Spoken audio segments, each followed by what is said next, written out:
Hi there, welcome back to Snail Story, where love unfolds slowly.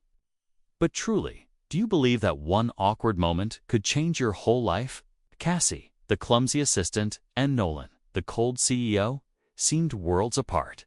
But somewhere between coffee breaks, messy schedules, and handwritten notes, something quietly bloomed. Not dramatic, not perfect, but real and impossible to ignore. If you've ever fallen in love by accident, maybe this story is for you. Like, subscribe, turn on notifications so you won't miss the next slow-burning love story.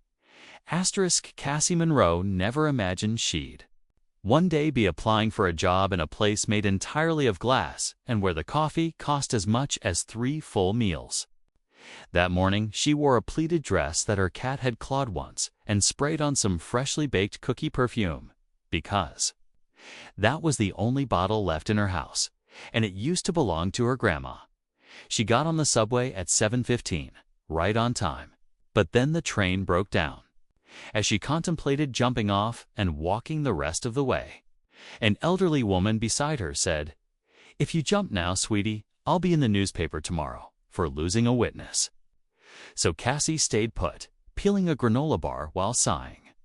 Dramatically, by the time she reached Westbridge Capital A, firm whose name alone screamed not meant for someone who's waited tables, delivered food, sold scented candles, and emceed weddings, it was already close to 9 o'clock.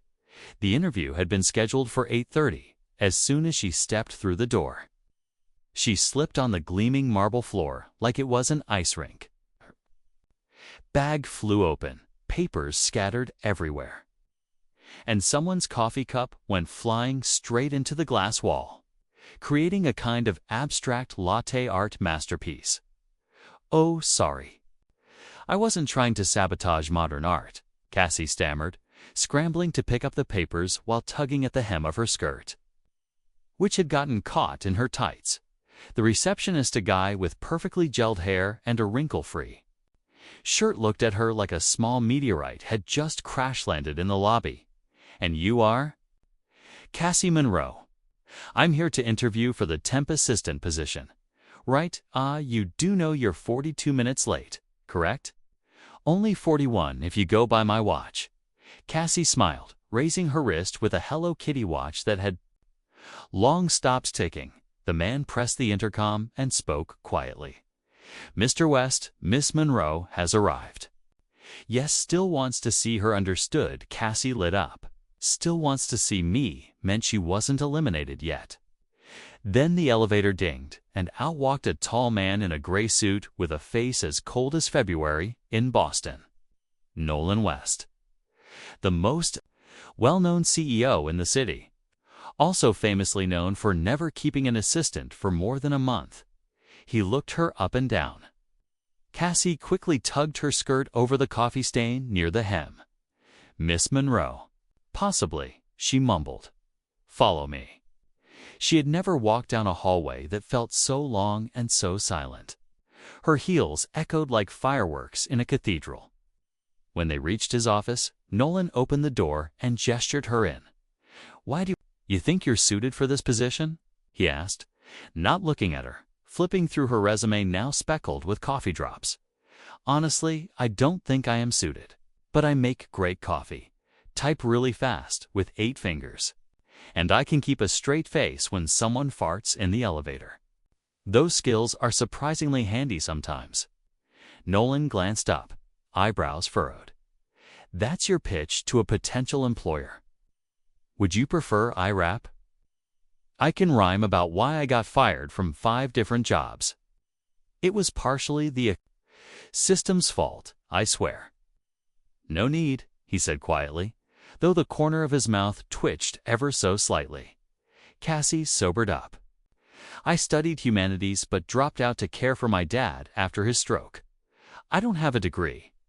I don't have any real office experience, but I remember people's names really well. I can tell what coffee someone drinks after meeting them once. I listen well, and I know how to laugh, even when things aren't going great." Nolan stared at her for a few more seconds. She stood straight now, no longer smiling. just her eyes strangely steady and unwavering.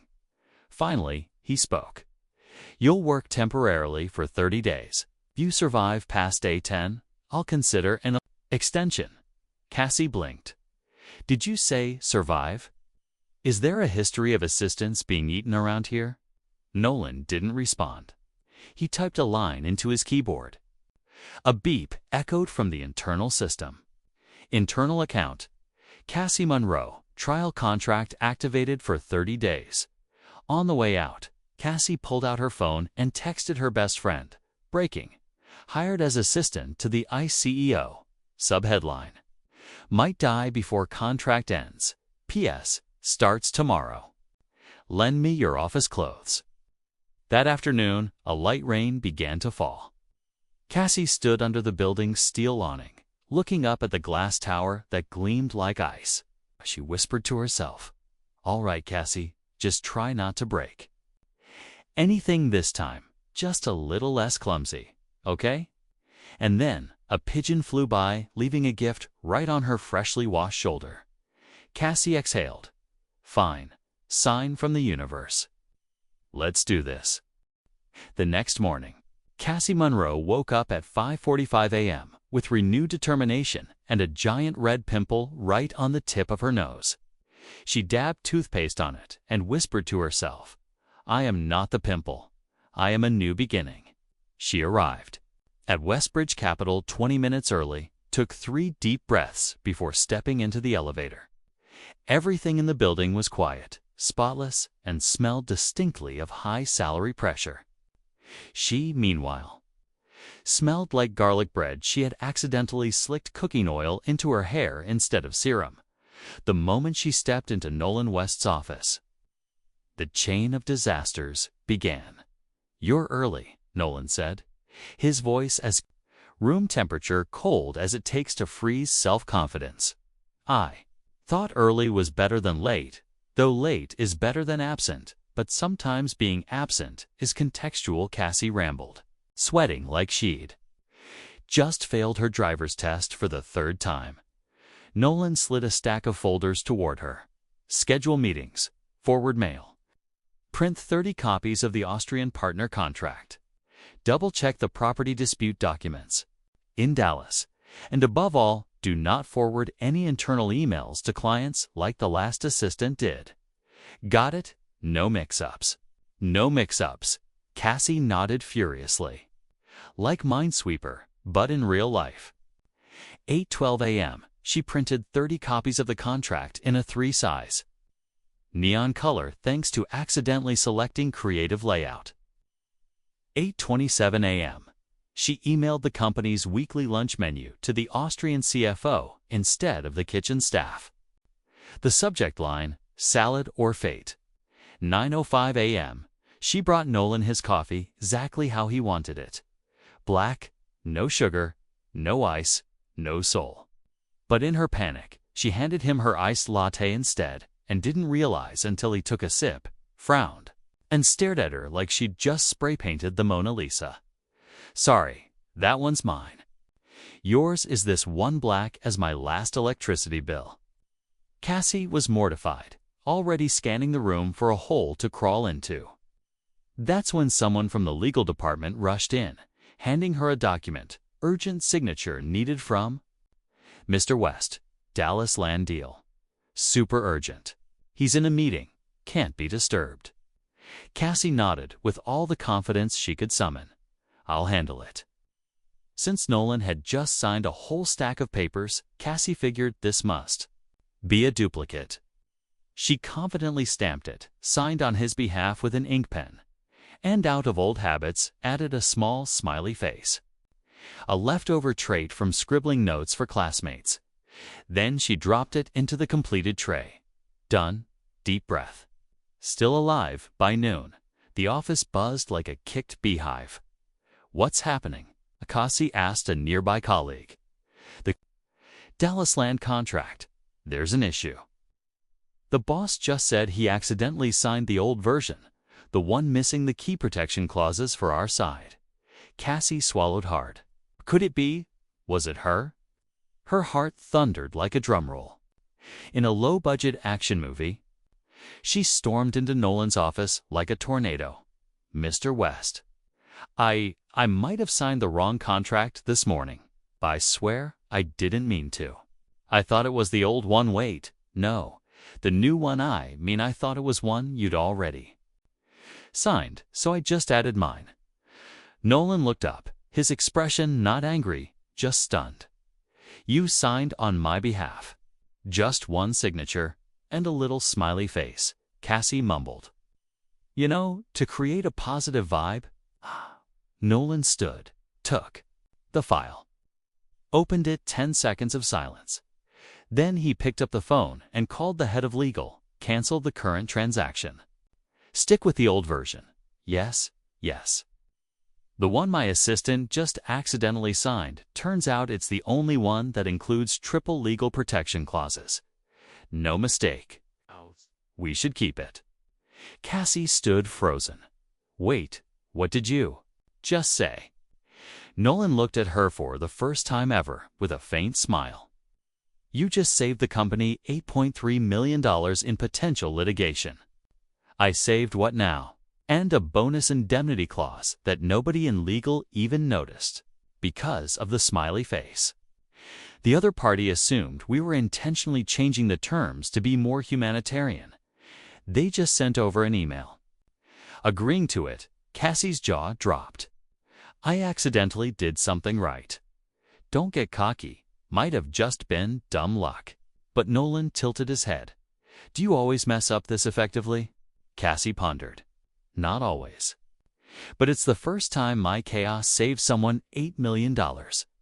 Nolan returned to his chair. "I think you've earned one more day of trial."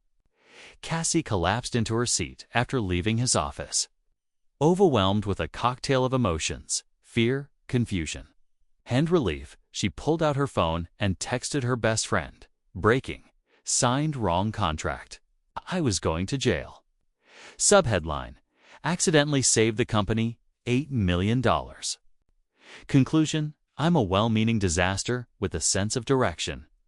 P.S. Smiley face is mightier than you think." On her way home, she whispered to herself, "Cassie, you survived today," and made an ice-cold CEO smile. "You deserve a cheese-stuffed pizza."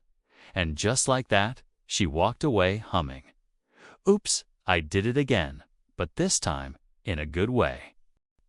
3 days after the accidental signature that saved the company, Cassie Monroe had officially become a legend at the ladies' restroom on the 21st floor. She stepped into a tiny cafe tucked inside Westbridge Capital, the kind of place where employees usually sip their cappuccinos in complete silence. But ever since Cassie arrived, things started changing. She accidentally spilled coffee on the head of Legal's shoes, then wiped them with a duck print tissue. One employee whispered, "I heard she called Mr. West Mr. Stoneface behind his back." Another added, "She survived to day 4. Gasped a third. Cassie, of course, heard none of it. She was just trying to make Nolan a cup of coffee this time. No sugar, no milk, no mix-ups.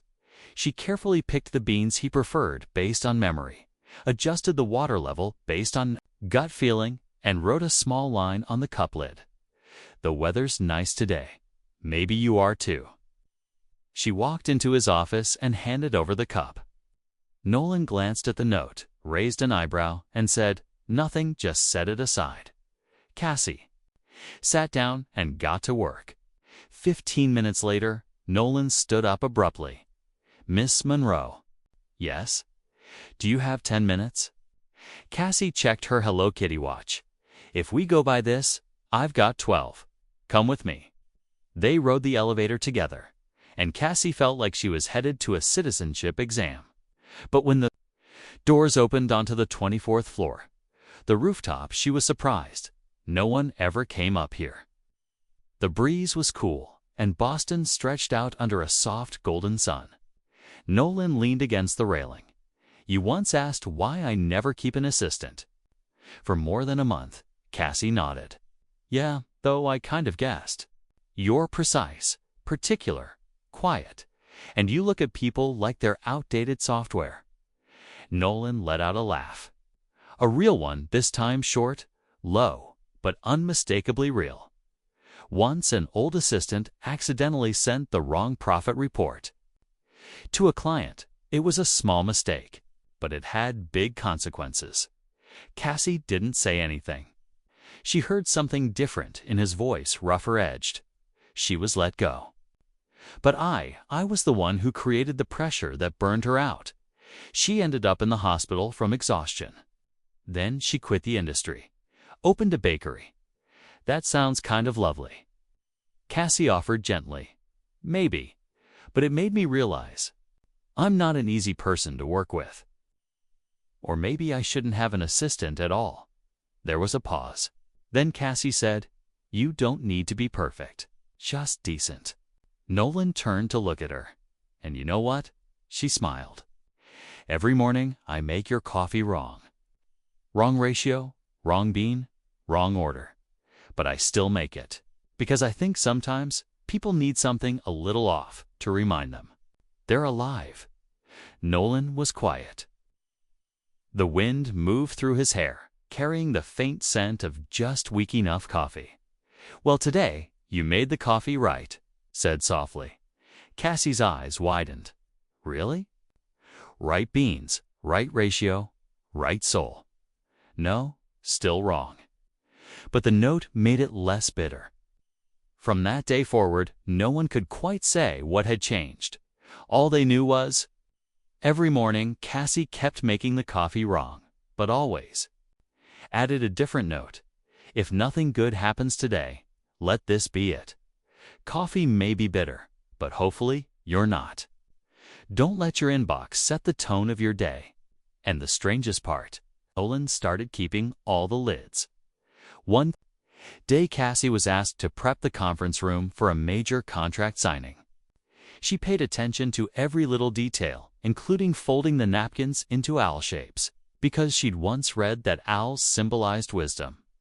When the client arrived, an Austrian investor with a stern face, he noticed the napkin owl and chuckled. "This is the first time I've been welcomed by a fabric owl," he said. "Charming." After the meeting, Nolan walked past Cassie's desk, paused, and gently placed a hand on the back of her chair, a small gesture, but the first physical contact ever. "The owl napkin, your idea." Cassie nodded. "I thought it might ease the tension a bit, but if you thought it was silly, I think it's smarter than most people." Cassie nearly choked on her tea. That evening, she texted her best friend again. Update: Ice-cold CEO can smile. Subheadline: possibly because of a napkin owl. Conclusion: coffee notes plus napkin owl equals new peace treaty formula. P.S. I seriously suspect he's keeping the lids where I doodled bears in suits. Cassie leaned her head against the bus window, watching city lights blur. She thought to herself, Nolan West isn't an easy man. But behind those frosty stares, maybe there's someone just trying to hold himself together. And she would keep making a few more wrong coffees, because maybe that's how everything starts to go right. A Friday that started off peaceful quickly turned chaotic, with a tin of round cookies and a very oddly shaped cup of coffee. Cassie Monroe had been working at Westbridge Capital for nearly 3 weeks. People were getting used to her quiet chuckles, her cat-shaped sticky notes plastered across her desk, and those coffee cup lids scribbled with cheerful handwriting like, "Bad day. Try adding sugar." She thought things were finally on track until she accidentally hit go live. During the mic test for the company's Global Investor Conference, it all began when Nolan asked her to check the tech setup in the main boardroom where he was scheduled to deliver a live-streamed keynote to over 300 partners. "All you need to do is turn on the system, check the audio, and make sure the camera's aligned. Absolutely do not touch the red button," Nolan instructed. Cassie nodded firmly. "Got it. The red button is the enemy. I will avoid it like peanut butter in sushi." But life isn't as simple as sushi. While dusting near the control panel, Cassie's sleeve snagged the live stream button. A soft beep echoed, and the word "live" flashed on the monitor big and bright, like a courtroom sentence, and just like that Westbridge Capital's livestream, system began broadcasting footage of a messy-haired assistant humming while arranging flowers. "I'm bringing sexy back in Excel spreadsheet." Next, she read aloud from a handwritten note in her palm. "Nolan West doesn't like ice. Doesn't like people who talk too much. Doesn't know how to smile, though honestly, when he does, it's kinda cute. Like a polar bear getting poked on the butt." The entire media team panicked. Someone screamed, "Shut IT off. Can someone please shut off the live stream?" Within 10 minutes, the clip was circulating through the company's internal chat and beyond. Mystery TikTok account posted the footage, Cassie singing, plus gently roasting the CEO with the title, "Adorably clueless assistant spills secrets about the ICE CEO and it's going viral." The hashtag polar bear trend started trending. Cassie, meanwhile, had no idea. She just noticed a lot of people were staring. Then, Nolan called her into his office. She entered like a medieval criminal awaiting punishment, already playing out 1,000 termination scenarios in her head. "I'm so sorry, I didn't know the live stream was on. I just wanted to test the mic, and maybe I said a few things I shouldn't have." Nolan set his phone down. On the screen was the clip. He paused it right at the moment she said polar bear getting poked. He looked up. "That's quite the description." Cassie bit her lip. "I didn't mean to call you a bear, but I'm cute, right?" "Yes, in a melting nice kind of way." Nolan laughed. "A genuine one. Did you know that video got over 200,000 views in under an hour?" "Am I getting sued?" "No. Actually, I think you helped us." Cassie blinked. "Wait, what?" Later that day, during a short press briefing, Nolan stepped in front of the cameras, stoic as always. A reporter asked, "Will you be taking action against Assistant Monroe for the live stream mishap?" Nolan paused for a second, then said clearly, "Well, I'm promoting her to internal communications assistant." Because in 12 years, no one has ever made Westbridge feel more relatable with just one off-key song and an honest joke. The room fell silent. Then laughter erupted. Backstage, Cassie stood frozen. Arms wrapped around a stack of folders, she nearly dropped from shock. Nolan stepped down from the podium, passed by her, and whispered in her ear, "Tomorrow, make the coffee wrong with marshmallows. I need sweet today." That night, Cassie sat cross-legged on her couch and typed a message to her best friend. "Breaking accidental live stream exposed my soul, thought I was doomed." Subheadline, "Got promoted instead." Conclusion, just being myself, even singing off-key can still make someone smile. P.S. The polar bear now knows he's cute. She gazed out the window. The city lights were still bright, but inside, she felt strangely light. Maybe not everyone would stand up for you in front of a crowd, but Nolan did. And for the first time, Cassie felt truly seen. That weekend, Cassie Monroe received an email with a title as brief as it was ominous. "Business trip Chicago, tomorrow morning," from Nolan West, with a message even shorter than the subject. "Prepare the presentation. Bring a coat." Cassie stared at the screen and whispered to the plush cat on her desk, "Working with this man is like doing Sudoku with no solution key." The flight the next morning was smooth except for the part where Cassie fell asleep and accidentally rested her head on Nolan's shoulder. When she woke up, she gasped softly, like a jammed printer. "I'm so sorry. I didn't mean to occupy executive space." Nolan's only response was a short sentence, "You snore gently, like wind." Cassie wasn't sure if that was a compliment or critique, but she blushed like a steamed tomato. When they arrived at the hotel, they encountered the worst-case scenario.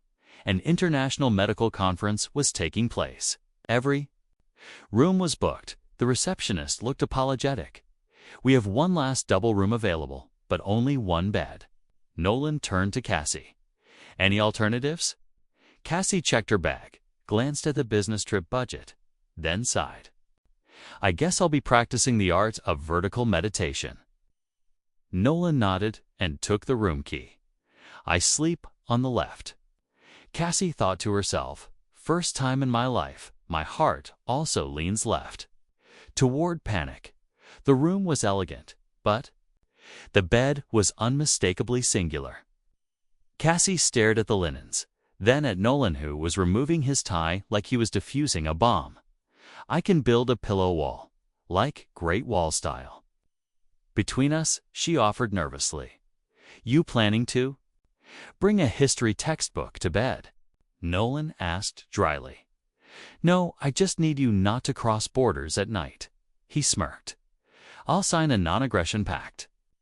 That night, they lay back to back, separated by a fortress of pillows. But sleep didn't come.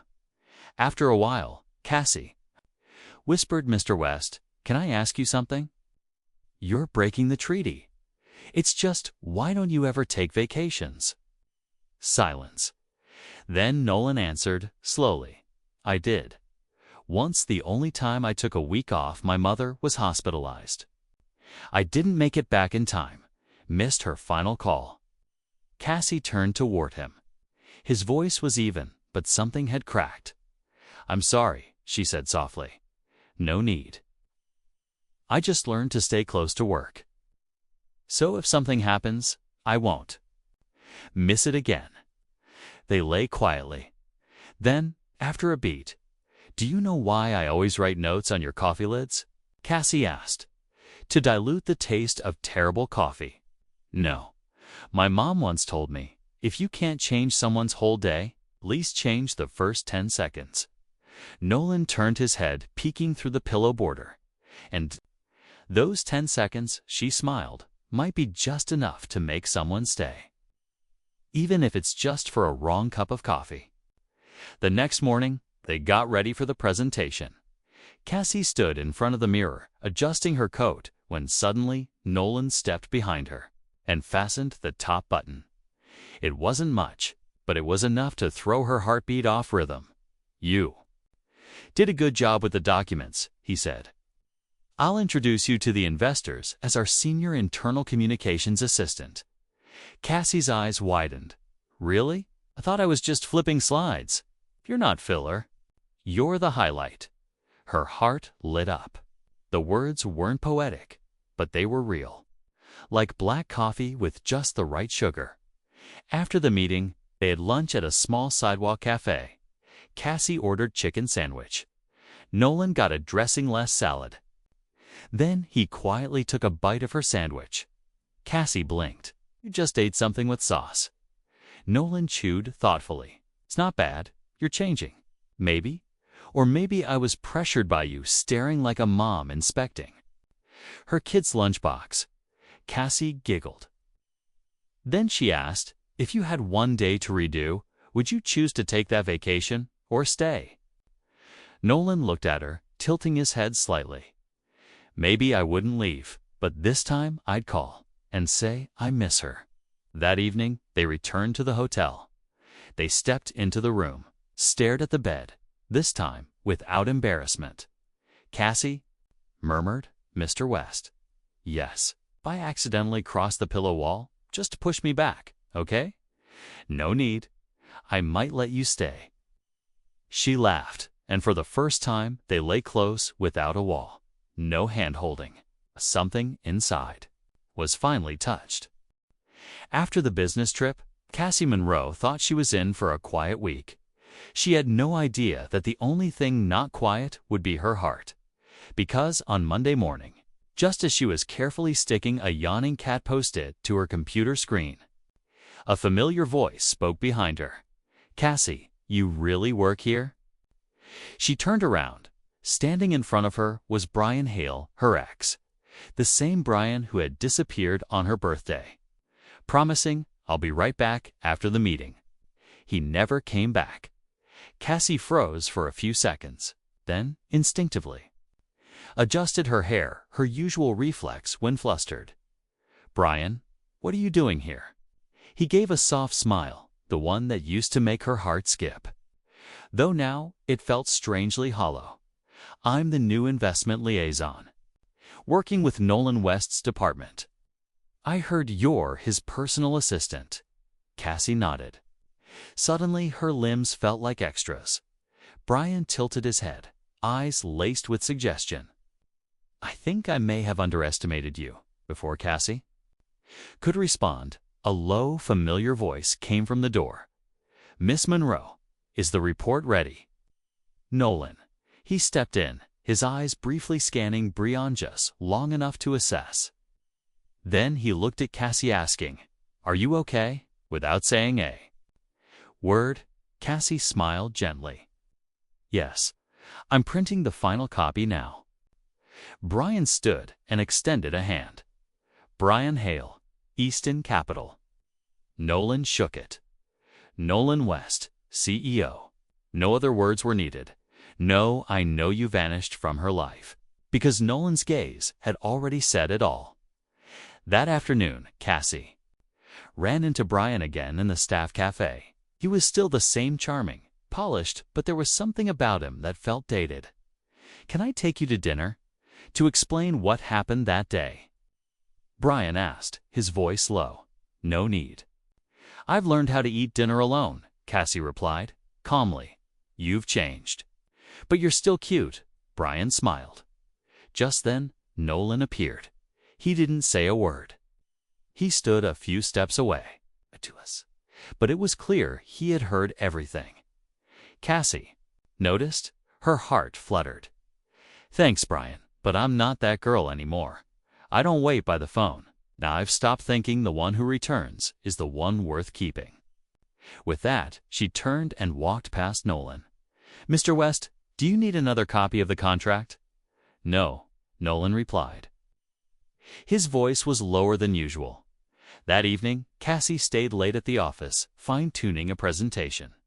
Just as she was getting up to leave, Nolan passed by and paused. Are you all right?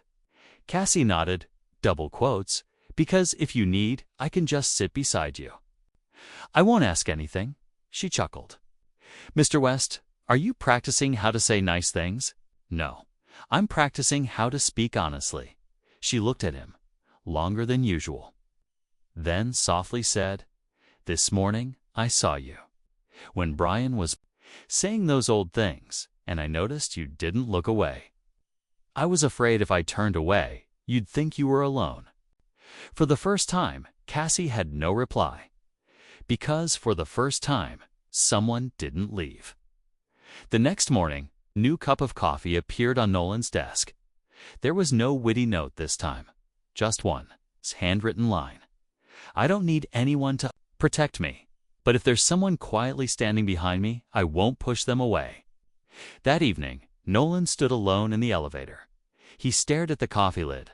He didn't smile. He didn't speak, but he clenched his fist tight, because, for the first time in years, he felt like he'd been chosen. Not because he was the boss, but because he stayed. Week 5 at Westbridge Capital began with an accident. Not the usual. Cassie spilled coffee on the CEO's laptop or tripped into an ongoing board meeting kind of mishap. This time, Cassie wasn't the one causing the trouble. She was the one caught in someone else's mistake that day. A confidential file intended for a Japanese partner was leaked with incorrect data. Specifically, a figure in the data security section had been altered. The fallout: the partner questioned the company's transparency and requested to delay the signing. The person who sent the final PDF, Cassie Monroe, whispers circled. Some pitiful glances, some furrowed brows, and Cassie still blinking at the screen had no idea what had gone wrong. I just attached the file Mr. West sent, she murmured, eyes wide. Are you sure? Asked the head of legal. I didn't edit anything. I checked it 3 times. An emergency meeting was called. Every executive was present. Cassie sat at the end of the table, fingers clenched. Nolan walked in last. Silent. Everyone assumed he'd say, How could you be so careless? But he didn't. He looked directly at Cassie, then turned to the room. "I sent the original file. Miss Monroe only forwarded it. If there's responsibility to take, it's mine. And if anyone plans to make my assistant the scapegoat, they should reconsider." The room went silent. A VP spoke up, but she hit send. "And did I guide her hand onto the mouse?" Nolan replied, cool as ice. Silence again. So cold, it felt like even the air conditioning held its breath. Cassie couldn't believe what she'd heard. After the meeting, she ran to catch up with Nolan. "Mr. West, why did you take the blame?" He stopped. "Have you ever embarrassed me before? Maybe twice. Have you ever covered something up?" "Only the time I dropped a marshmallow in your coffee. Then I trust you." Cassie was speechless. But you could lose credibility. People might think Nolan cut her off. Gentle but firm. "I don't care what they think. I care whether you think you deserve to be blamed. No, I did everything right." "Then don't bow your head." That day, rumors spread across the company. CEO defense assistant takes the fall himself. Some called him brave. Others said he was clearly charmed by the clumsy girl and Cassie. She quietly retreated to her corner desk. Worked. Without missing a comma. But inside, her heart trembled. Not because Nolan had protected her, but because he had believed in her. And the way he looked at her. In that crowded room, like, if she trusted herself, then the rest of the world's doubts didn't matter. That evening, she stayed late. On her desk was a small silver box. No name, just a note. "Because you held on to the truth, I think you should hold on to something else. Your pride." Inside was a fountain pen, the exact one she'd once said she liked during a lunch break with Nolan. She'd never mentioned it again, but he'd remembered that week. The IT department reviewed the file history. Conclusion: a new junior data analyst had edited the document to clean up the numbers without informing anyone. Cassie was innocent. A formal apology email was sent out, but Cassie didn't feel vindicated, because the only person whose belief mattered had trusted her from the beginning. That Friday afternoon, Nolan passed by her desk, didn't stop, just said casually, "Miss Monroe, I have a marketing deck that needs someone to caption the illustrations. Get creative." Cassie grinned, like cold CEO and his soccer-playing dog. More like distracted assistant and the financial hurricane. "Are you calling me a natural disaster?" "No, a surprise. And sometimes a surprise is the only thing that makes something worth keeping." That night, Cassie sat on her balcony, a soft breeze brushing her hair, city lights twinkling across the street. She held the fountain pen and scribbled into her worn-out notebook. Sometimes belief doesn't come from those who've known you longest. It comes from someone who sees you clearly right when you think you're wrong. And that moment is when you start believing in yourself again. Week 6 at Westbridge Capital began with a mask. "Autumn Charity Masquerade," read the subject line of the email. Costumes encouraged. Prize for the most impressive couple. Cassie skimmed it and almost deleted it. She wasn't in the mood to play dress up especially when real life already felt like a dozen roles rolled into one. But the next day, the board secretary approached her desk with a gentle tone. "Miss Monroe, Mr. West has been nominated as this year's company ambassador. It would be wonderful if he were accompanied by his personal assistant." Cassie swallowed a sip of coffee that tasted nothing like coffee. "You mean you and Nolan as a pair? Just for one night, strictly for PR. I'm sure you understand." Cassie understood, very clearly. The problem was, could her heart pretend and walk away so cleanly? That evening, Nolan knocked on her office door. "I've arranged the outfits." "What? For the masquerade?" "One chose the theme." "What theme?" He held up a garment bag. The tag read, "Mr. Darcy and Elizabeth Bennet, Corporate Edition. Cassie's jaw dropped. You picked Jane Austen. You once said it was the book that made you believe. Even the grumpy can become lovable. Cassie didn't know whether to be touched or terrified by how much he remembered. The night of the gala, Cassie entered the hall in a soft gray, vintage-style dress, her hair pinned low with a pearl clip Nolan had quietly ordered the week before. He stood waiting, black suit, crisp white shirt, silver tie. Modern-day Mr. Darcy. They walked in together. Every head turned. Cassie whispered, "Do we look like a real couple?" Nolan replied without looking at her, "Tonight, we are a couple." Those words, those scripted, made her heart skip as they passed the photo booth. The MC laughed cheerfully.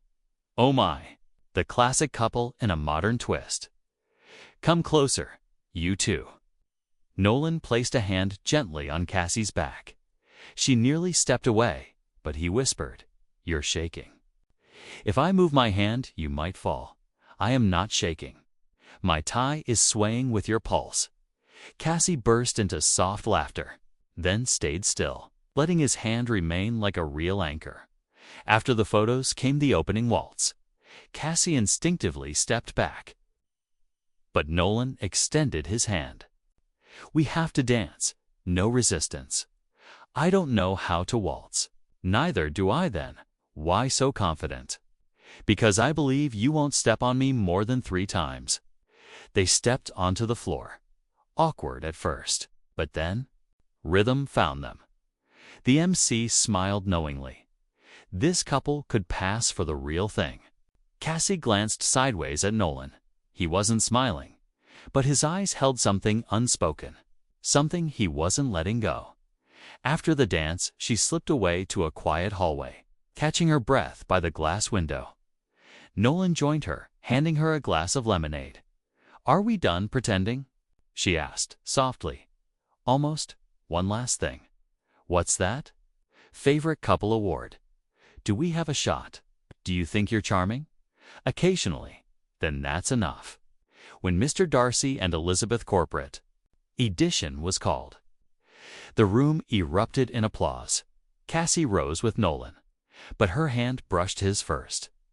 Not because she needed balance, but because she wasn't sure she was acting anymore. On the drive home, they sat in silence for a long while. Then Nolan spoke.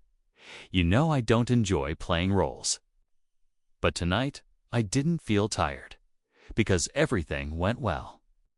No, because I didn't feel like I was acting." Cassie turned toward him. Street lights shimmered through the car window, softly illuminating his face.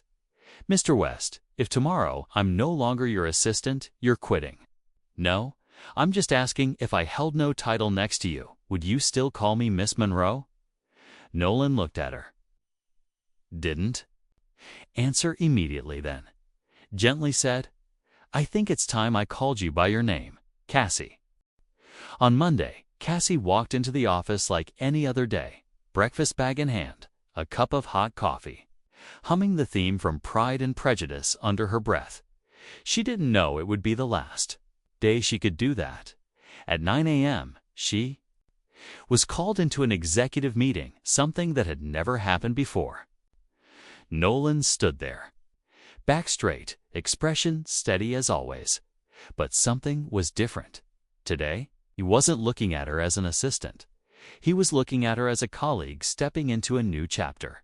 "Cassie Monroe," he said firmly, "I'm nominating you for the position of Internal Communications Manager." Officially, the room paused for a second, then broke into applause. Cassie froze. After the meeting, she rushed after him, heart pounding as if someone had pulled the floor out from under her. "Mr. West, what does this mean? Why didn't you tell me?"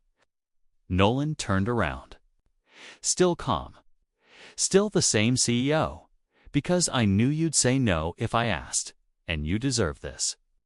"But I'm not ready, Cassie." "You were ready when you fixed Jackson's contract in 10 minutes while legal took 3 hours.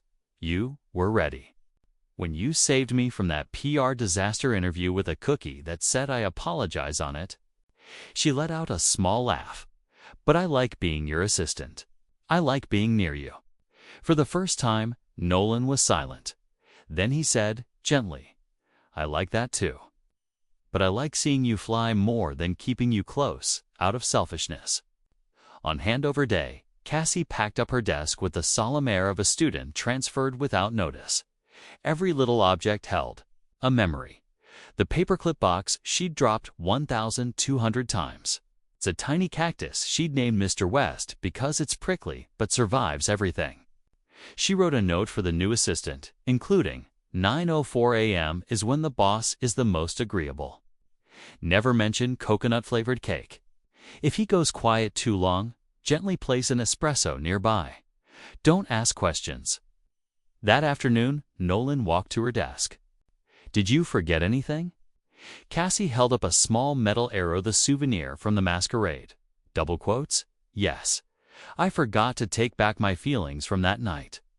Nolan looked at her, paused for a few seconds, then keep it, he said. The feelings. And the arrow.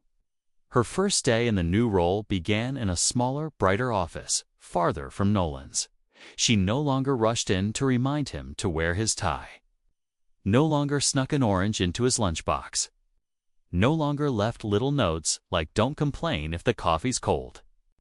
Blame yourself.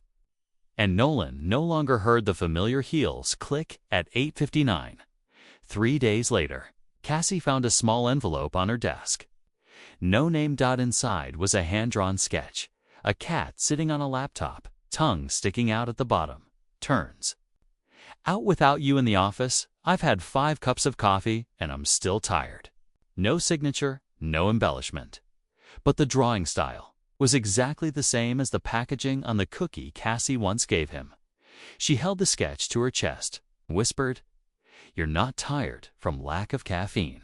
You're tired because the one who made it isn't there anymore. That Friday afternoon, Cassie happened to walk past the conference room through the glass.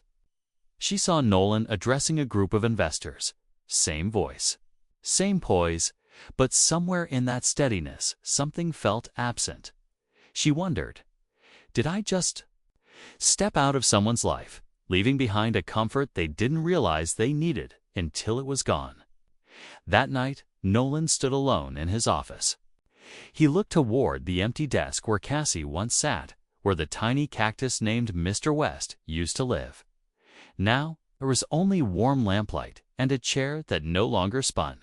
He didn't regret nominating her. He was proud, but inside he had lost something to something he'd never quite had the courage to name. 1 month after Cassie's promotion, Nolan West still hadn't adjusted to not seeing her every morning. Every cup of coffee he made tasted bland. Every note from his new assistant was accurate to the point of lively sizz. No one left him reminders. Like, don't overthink it. Even Excel leaves room for blanks. No one called him Mr. West with that half-teasing, half-true tone that always made his heart falter just a bit. The company's annual staff festival arrived, a full day. Team event with games and challenges, and a prize, a beachside retreat. Nolan hated group activities. But this year, the CEO was required to participate. The rules were simple. Find a team, attend, complete all challenges together. Cassie chuckled when she read the email. Guess I'll pair with Martha from HR. She's a puzzle-solving genius. Nolan stood nearby, silent. But his eyes dipped slightly when it came time to draw partner slips. Cassie opened hers, random pairing with the person you've worked closest with. She blinked right then. Nolan stepped forward, holding an identical slip. They looked at each other. They smiled. But their hearts didn't challenge. The challenges included building a paper tent, solving ciphers, cooking noodles without burning the pot. Cassie was quick on her feet. Nolan was precise.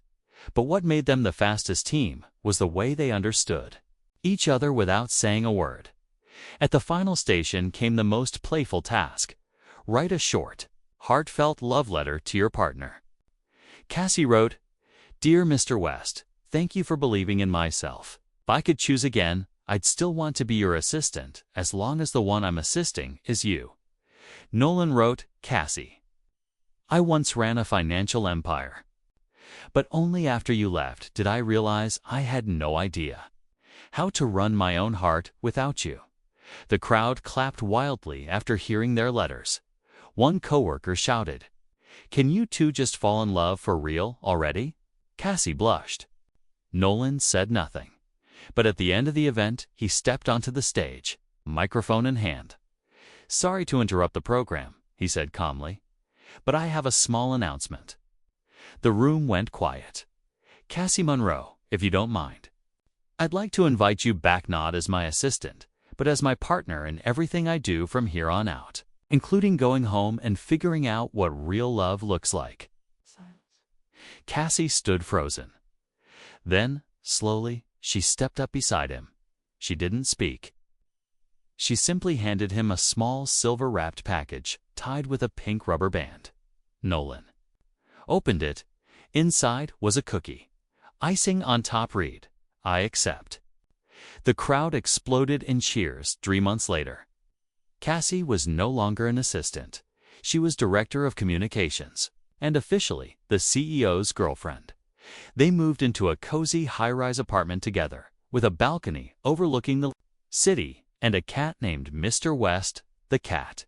They commuted to work side by side, made coffee for each other, left notes on each other's monitors. 10 a.m. meeting will be boring. Bring candy. If someone annoys you, remember, I once spilled orange juice on a contract and survived. A year later, at the company's anniversary celebration, Nolan gave a speech. He looked around the room, then directly at Cassie, sitting in the front row, wearing the purple dress he'd once bought in the wrong size, but she still wore anyway. This company used to be everything to me. But now, the one thing I can't afford to lose isn't a contract or a number. It's the person who taught me how to laugh during meetings, how to forgive mistakes, and how to say, I love you, without needing a PowerPoint. They married in the fall. No grand ceremony. Just a golden afternoon, a handful of close friends and family. And Cassie's simple vow, I once rented a second-hand dress, took the wrong elevator, and tripped right in front of my boss. And now I'm marrying that same man. Maybe all it takes is being the right kind of clumsy so that someone smart enough can see something precious in you. And that was it. From one clumsy collision to a love that didn't need pretending. From Miss Monroe to my Cassie. From accidentally yours to always yours, sometimes. We all stumble in our careers, in our feelings, or even in love. Cassie and Nolan reminded us that the most beautiful things often begin unplanned. Love doesn't always knock loudly. Sometimes it slips in through laughter, late-night emails, and a single cookie that says, I choose you. Thank you for listening until the very end. If you enjoyed this story, please rate it from 1 to 10 in the comments. We'd love to know what you think. Don't forget to like, subscribe, and share Snail Story with someone who could use a gentle love story today.